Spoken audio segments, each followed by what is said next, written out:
ومن احترامه العجيب دانيو الأول أسقرامي ስለሆነው ለሸኻቸው ያላቸው አክብሮት የሚናገር ነው ማለት ነው። አንድ ጊዜ ምን ይባላል? ካነ ሙሽተጊለን ቢልኢስቲንጃኢ ቢልማ በውሃ ኢስቲንጃ በማድረግ ላይ ቢዚ ነበሩ።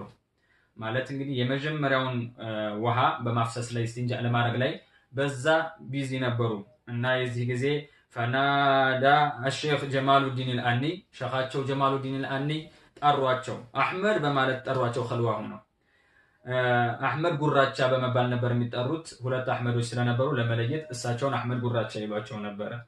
በሚጠሯቸው ሰዓት ቀጥታ قبل إكمال ኢስቲንጃውን ከማሟላታቸው በፊት ቀጥታ በመቻኮል ወደ አንይ ኸልዋ መጡ ማለት ነው።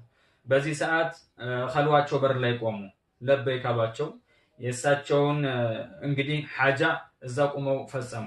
በዚህ ሰዓት ልብሳቸውና እጃቸው ተነጅሶ ነበር። ለምን? የኢስቲንጃውን የመጀመሪያውን ክፍል ውሃ ማፍሰስ ላይ ስለነበሩ በደንብ ሳያጥቡት ነበርና የተነሱት የሸኻቸውን ጥሪ ሰምተው ተነጅሰው ነበር። በዚህ ሰዓት እዛ የተቀመጡ አንድ ረጁሉ ሚን አህሊ العلم والفضل ታላቅ የሆኑ ዓሊም እዛው ላይ ተቀምጠው ነበር ከጀማሉዲን አልአኒ ጦሪቃን ለመቀበል ማለት ነው።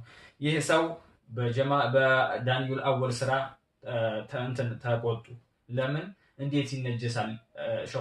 የሸኹን ጥሪ ይሰማለሁ ብሎ እንዴት ይነጀሳል በሚለው ይህ ሸኽ በጣም ተቆጡ ማለት ነው።